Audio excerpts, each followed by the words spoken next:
Shalom Alejem, en esta oportunidad vamos a hablar de pensamientos relativos a Tisha B'Av, a el 9 del mes de Av, que es una fecha triste en la cual se conmemora la destrucción del primer y segundo templo en el mismo día en años distintos.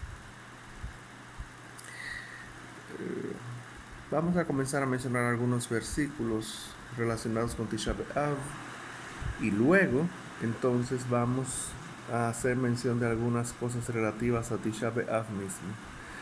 Hay un versículo en la palabra que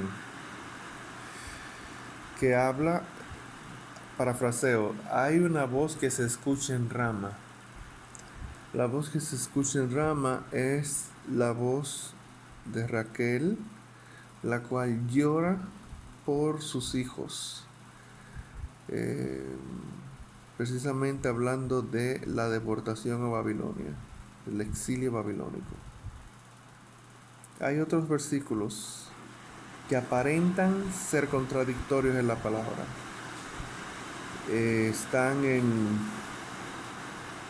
Se habla en un versículo que en el octavo día se destruyó el templo, y el otro versículo habla de que el 10º día se destruyó el templo, en diferentes libros de la palabra.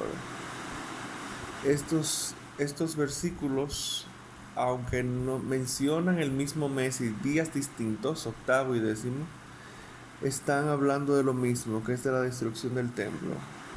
¿Cómo se compaginan estas verdades? En que se incendió el octavo y terminó de caerse el 10º, pero todo el 9º día de Av estuvo encendido en fuego, destruyéndose, hablando del templo. Ya hablamos de Ramá, ahora de los libros que hablan de la destrucción.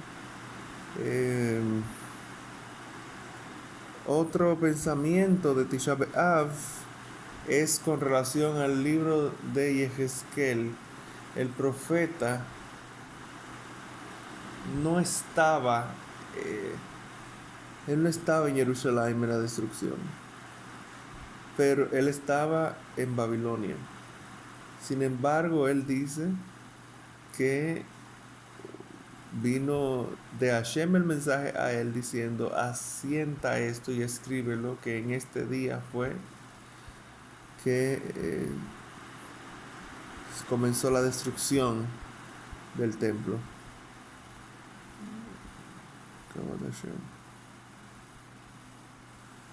Ok, ahora que hemos mencionado estos versículos de la palabra, estos pensamientos anclados en versículos de la palabra, vamos a entrar un poquito más en detalle.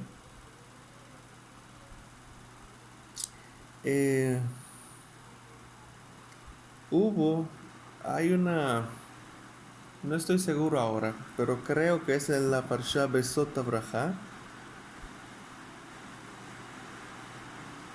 Creo que hay un punto tiempo espacial en la palabra.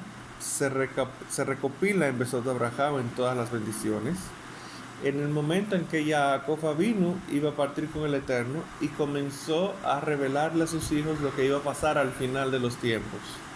Y como Hashem no quiso que se revelase esto, el espíritu de profecía se apartó de él y él comenzó a bendecir a sus hijos. Esto fue antes de morir, antes de la vida terrenal pasase. Está vivo, pero no físicamente.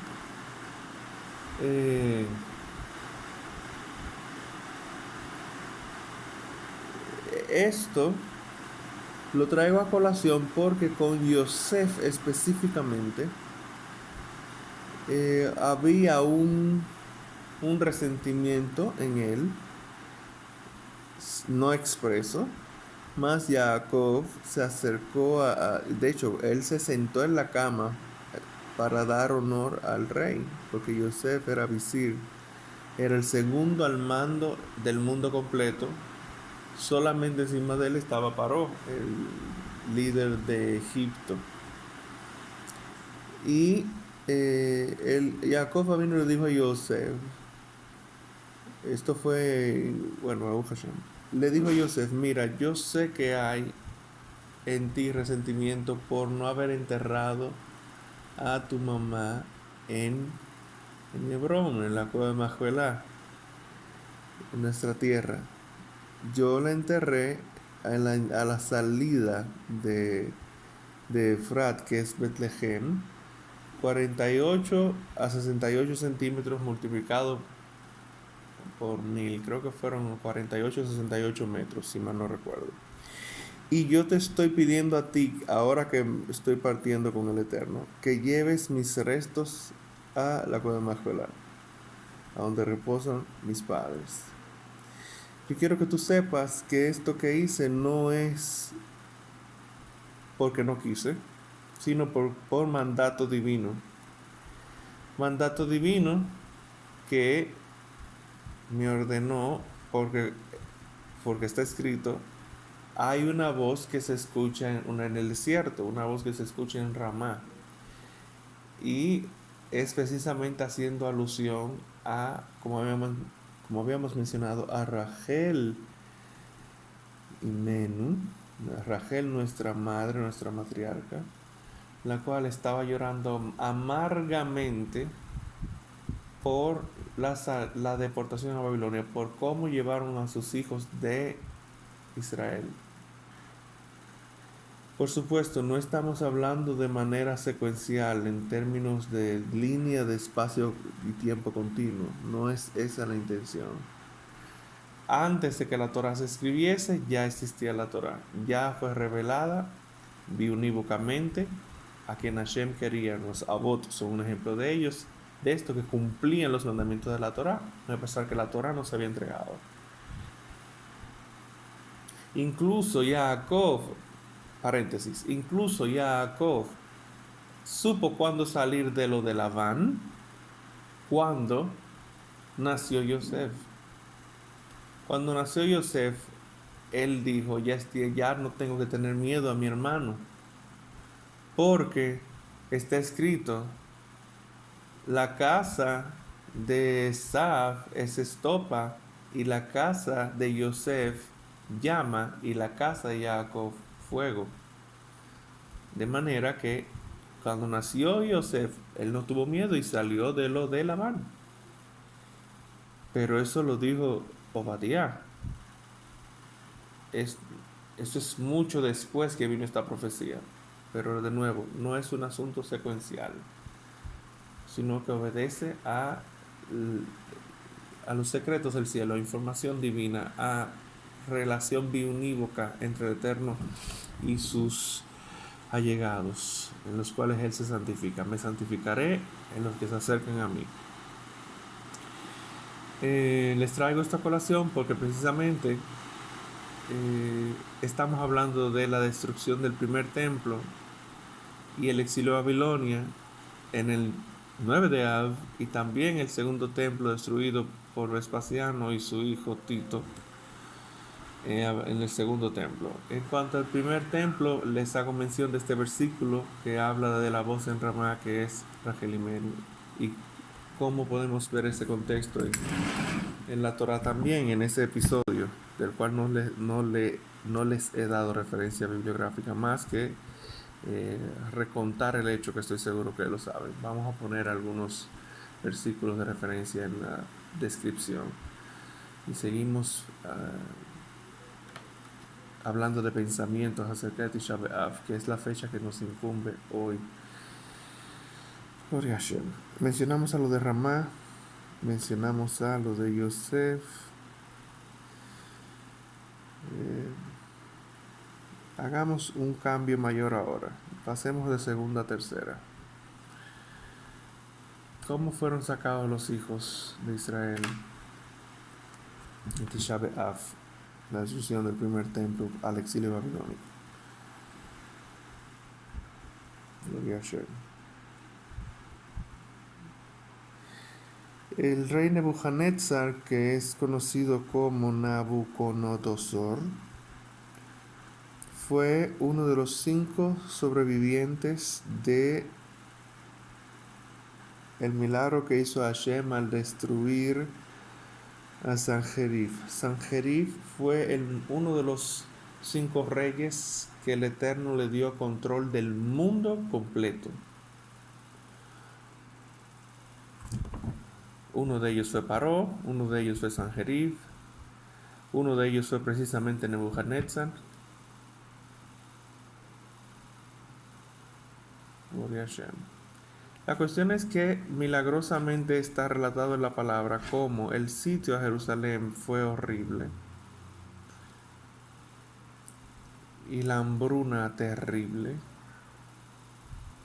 y cómo ya la desesperación estaba causando distintos tipos de pecados.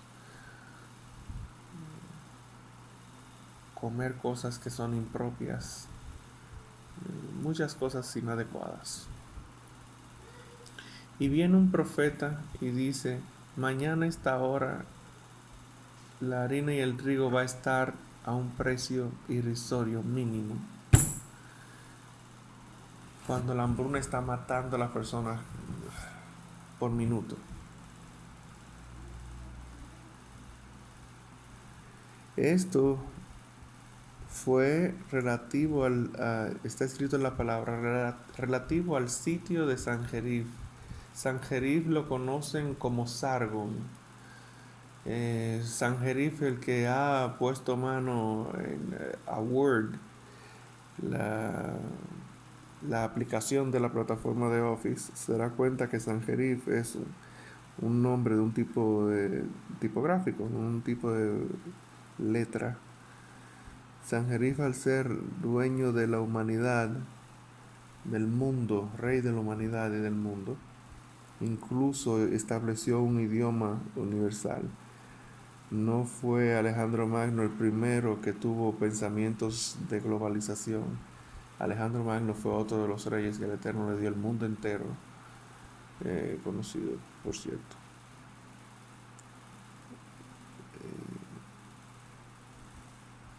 Sigue relatando la palabra y hubo incluso hay 2 parashot que se llaman Tazria y Metzorah. Tazria y Metzorah hablan de el Metzorah, del afectado de Tzaharat, siendo Tzaharat una afección espiritual que se expresa en el plano físico en distintas formas, en las propiedades de cuero, luego en las paredes de la casa, luego en la piel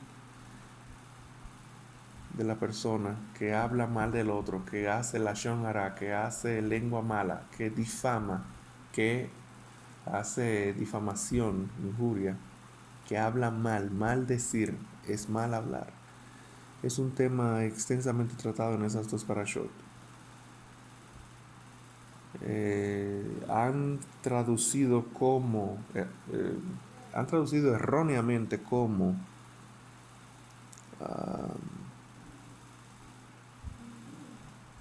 el mal de Hansen, Dios mío, lepra, han traducido como lepra, Tzaharat, y hay un protocolo en la palabra en la cual se enseña que debe salir fuera por 7 días esta persona, el Metzorah, el afectado de Tzaharat,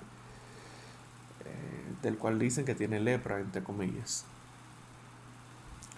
Les traigo estas parashot a colación porque en el sitio de Sanjerib hubo los tales que, al ser afectados por esta enfermedad y el tener que estar fuera del campamento, y al ver la hambruna, se dijeron ellos mismos: pero si estamos aquí vamos a morir de hambre, si estamos fuera, como manda la palabra, nos van a asesinar, pues vamos a ver qué está pasando. Y salieron a ver qué sucedía, y si lo van a matar, que los maten. Y al salir se dieron cuenta de que el campamento del imperio más fuerte del mundo estaba vacío, porque salieron huyendo y dejaron todo: la comida, los animales, las carpas, las armas, todo. y ellos se saciaron, comenzaron a comer, la hambruna era terrible. Y se dijeron a ellos mismos, ay, que estamos haciendo mal comiendo nosotros aquí, sabiendo que la ciudad está llena de hambre, vamos allá adentro y digamos. Y así fue. Entraron y avisaron. Y así Hashem salvó al pueblo de Israel del sitio de la potencia mundial más grande de ese momento, que fue cuando Sanjerib. Sanjerib llegó a deportar 10 de las tribus, las del norte, en años subsecuentes, creo que 8 años luego. 4 años luego, 10 tribus. 4 años luego de esto, 8 años en total luego, para la- las 2 tribus y media que quedaron al sur. Eh, pero en ese momento hubo salvación. Y de esto milagrosamente sobrevivió Nebuchadnezzar. Por eso Nebuchadnezzar, que el exónimo es Nabucodonosor, era muy temeroso de Hashem porque vio cómo milagrosamente Dios salvó su pueblo. Hubo dos vecinos malos que tenía Israel. Amón era uno de ellos y Moab era el otro. Y ellos se acercaron a Nebuchadnezzar para que destruya a Israel. Y Nebuchadnezzar les habló diciendo, de ninguna manera, ellos tienen su Dios poderoso, yo no me voy a poner allá. No, ya su Dios no está con ellos.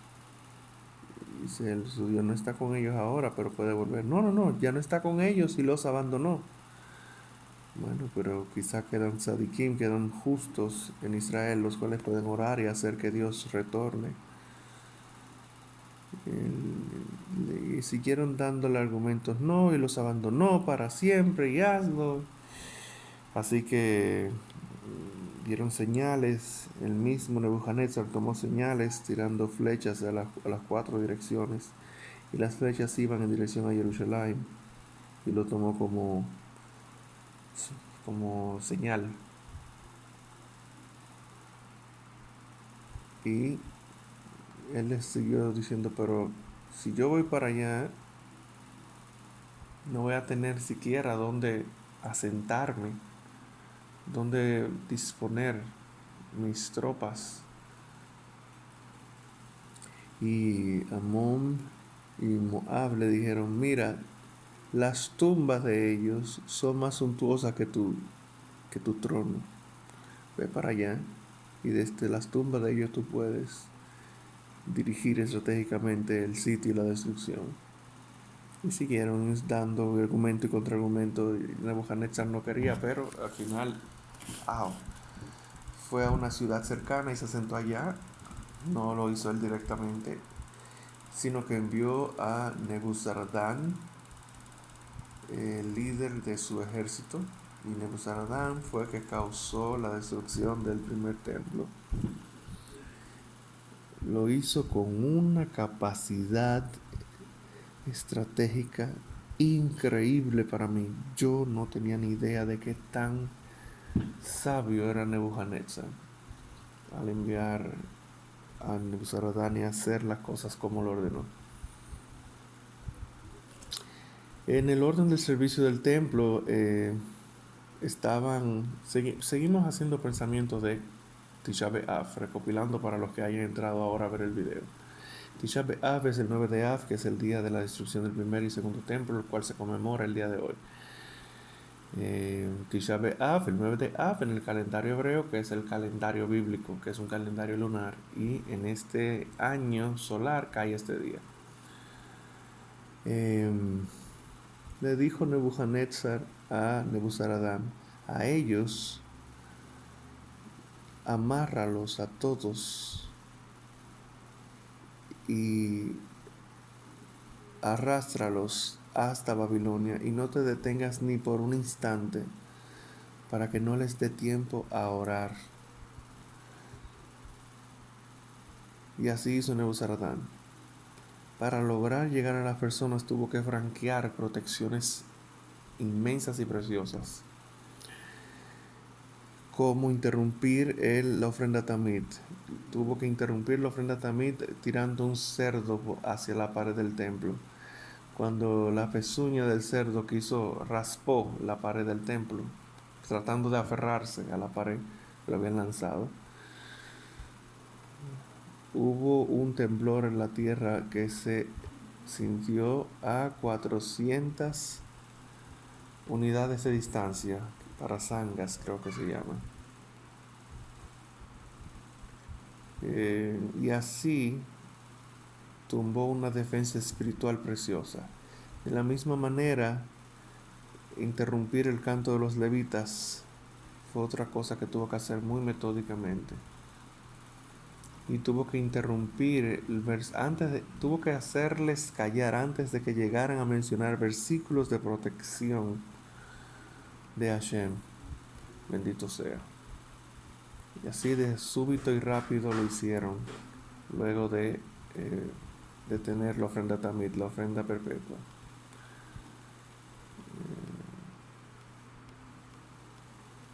Tomaron la ciudad y en un solo día mataron millones de judíos. Sobre una sola piedra mataron 950,000 judíos, sobre una sola piedra, en la plaza del centro.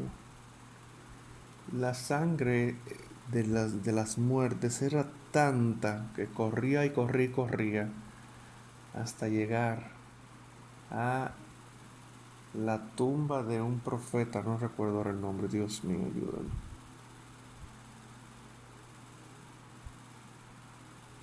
No recuerdo el nombre. Al llegar a la tumba, la sangre de este profeta, comenzó la sangre a hacer ebullición, porque este profeta había anunciado en repetidas veces: alto, detengan el odio gratuito, no pueden hablar mal del otro, no pueden tener odio gratuito a su hermano. Y profetizó que iba a ser la consecuencia de la destrucción del templo incluso. Y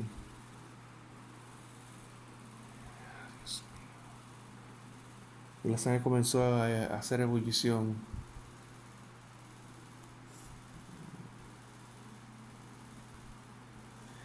Cuando Nebuchadnezzar se asentó para hacer sitio, sacó los restos, profanó las tumbas de los reyes y de los profetas, que eran tumbas hermosas y suntuosas, al punto de que muchos años luego de la destrucción del templo encontraron restos de reyes a la intemperie y de profetas. Dios mío, qué barbaridad.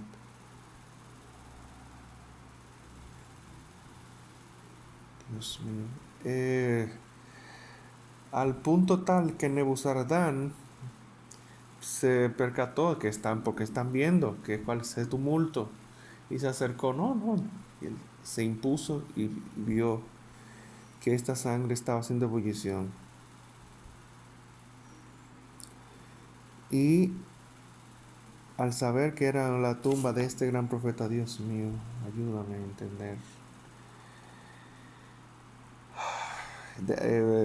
Él dijo: bueno, pues vamos arriba, y buscó todos los líderes del Bet Knesset, todos los líderes del Sanedrin, personas elevadísimas espiritualmente, grandes justos. Condición mínima para tú pertenecer al Bet Knesset era saber los 70 idiomas de las naciones originales, de las 70 naciones madre. Mordejai, el exónimo de Mordejai es Mardoqueo, que era el tío de Esther. Esther es el exónimo de Adasa. Adasa era su nombre hebreo, y el exónimo en honor a los dioses paganos que le pusieron fue Esther. Así como Ananías, Azariah, Misael le pusieron nombres de dioses paganos, así también a Adasa le pusieron ese nombre, ese seudónimo gentil. Mordejai, que era su tío, sí, era su tío, no primo, era tío, se casó con ella teniendo ella 5 años de edad, porque la halajá dice que un hombre no puede estar a solas con una mujer tiempo suficiente de pecar porque puede causar que las personas hablen mal. Y a pesar de que él era su sobrina, ella era su sobrina, él se casó con ella para que lógicamente no haya ningún problema en que estén solos. Hasta ese nivel de santidad y de recato tenía Mordejai y le enseñó a Hadassah Esther. Y de ese tipo de magna figura, de siervos de Dios de tan gran clase, tan elevadamente santos, fue que buscó Nebuzaradán y comenzó a matarlos a todos encima de la tumba, y la sangre seguía hirviendo, hirviendo, hirviendo. Luego ya buscó estudiosos de la Torá y luego buscó niños y a todos los mató. Y se acercó, creo que fue Zaharia,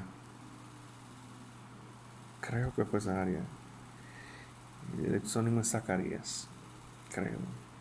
Y le dijo, lo llamó por su nombre, Zacarías, Zacarías, a todos ellos he matado, los más santos y los más pulcros de ellos, y tu sangre sigue, y tú haces servir la sangre todavía. Tú quieres que lo mate a todos. Y ahí dejó la sangre, ahí se tranquilizó y la sangre dejó de hacer ebullición.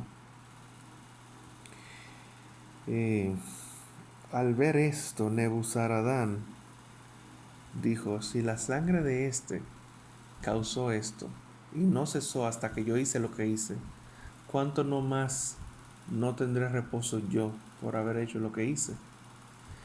Así que Nebuzaradán terminó de cumplir las órdenes todas de Nebuchadnezzar, de Nabucodonosor, y cuando retornó a Babilonia hizo su herencia y abandonó todo y se convirtió al judaísmo. Por eso se dice que el templo lo destruyó Nebuchadnezzar y no se dice que se lo destruyó Nebuzaradán. Una persona que hace conversión es una vida nueva completamente, no se recuerda ninguno de sus pecados previos. La misericordia de Hashem lo cubre todo. Magnífico así. Así que Nebuzaradán cumplió con su mandato de amarrarlos a todos, de arrastrarlos hasta Babilonia sin detenerse. Pero a Irmeyahu, que era muy santo, muy elevado y muy conocido por el mundo entero por su gran sabiduría en todas las cosas, el mismo Nebuzaradán dijo, no lo toquen a él es santo, amarren los otros.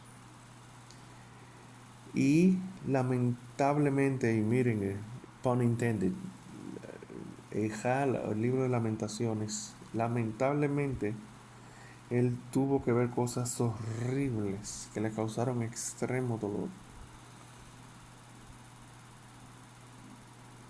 Un dolor indescriptible. Los babilonios a los levitas por sus magníficas alabanzas y cantos que eran tan elevados espiritualmente que hacían que las personas tener éxtasis espiritual de solo oírlos y conocer ellos la fama de los levitas. Los hicieron cantar para el deleite de ellos y los levitas se rehusaron tajantemente. Dijeron, cantar en el día de la destrucción del santo templo, de ninguna manera. Pero ellos eran muy sabios y sabían tantas cosas de las protecciones de Dios. Ellos sabían que si cantaban Vayabor los 13 atributos del Eterno que están escritos, dice, es parte del ser de Yom Kippur, del gran día del perdón y de la expiación. Vayabor también es parte de las oraciones de súplica de perdón que se hacen en las Lijot. Se mencionan los tres atributos. Cuando Moshe le pidió a Hashem, muéstrame tu gloria, él le dijo, párate sobre la roca, párate sobre, y era la roca incomún, párate sobre Yeshua, y yo voy a hacer pasar mi gloria delante tuyo y te voy a cubrir, tal como habíamos mencionado en el video de los antropomorfismos. No que Hashem tenga forma ni figura, Hashem Ishmor, no es eso. Eh, sino que iba a cubrirlo para hacerlo capaz de apreciar. Pero luego de que se parase sobre Yeshua, sobre la roca.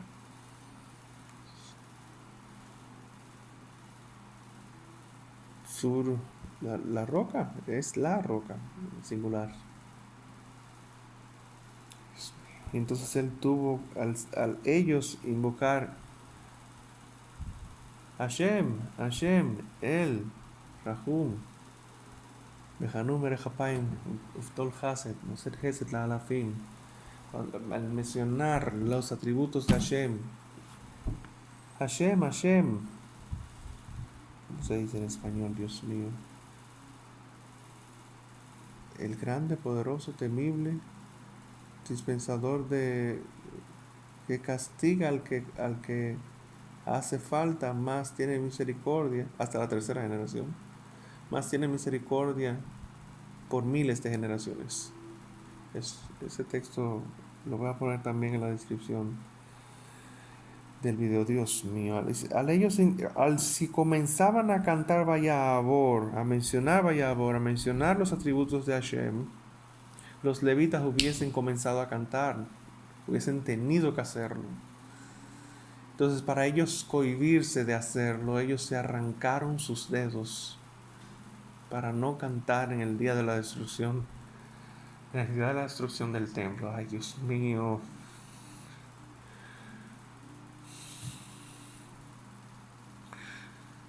Para no hacerlo. Y ellos se negaron a no ser arrastrados y se amarraron ellos mismos con el resto del pueblo para que sea su suerte como las de ellos. Y Yirmeyahu tuvo que ver todo eso. Yirmeyahu en el camino iba recogiendo dedos y manos de los levitas.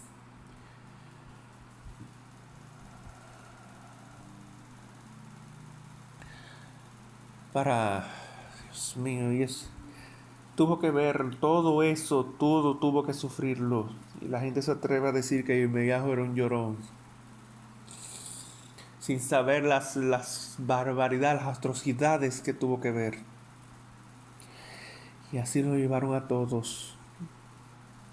Como está escrito, y allá nos detuvimos, allá en Babilonia. En ningún momento se detuvieron. No sea que les diera tiempo a orar y la misericordia de Dios se despertara. Y esa es la voz que se escuchaba en Rama. Y esa es la voz de Rachel y Menú, suplicándole a Hashem por sus hijos. En ese terrible momento.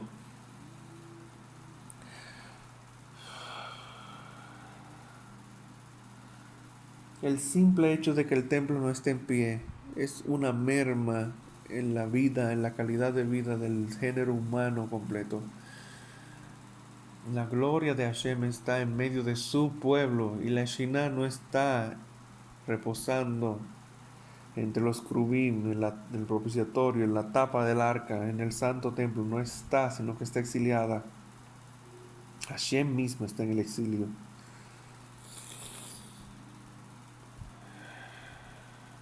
Y los milagros comunes que caracterizaban el primer templo y aún el segundo ya no son. Los jóvenes que vieron el segundo templo construido danzaban de éxtasis espiritual. Los ancianos que vieron el segundo templo construido lloraron de pena porque ellos habían visto el primer templo.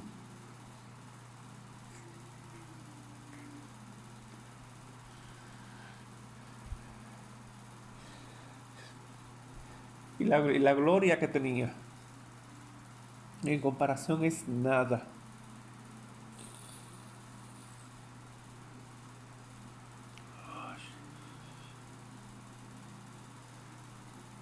Y eso es lo que conmemoramos el día de hoy. Eso es lo que está pasando en el mundo el día de hoy. Que estamos en una pandemia. Acá en la República Dominicana, Isaías está afectando gran parte del país el día de hoy. La realidad de lo que vivimos, que nos incumbe, la realidad que nos incumbe hoy es esta.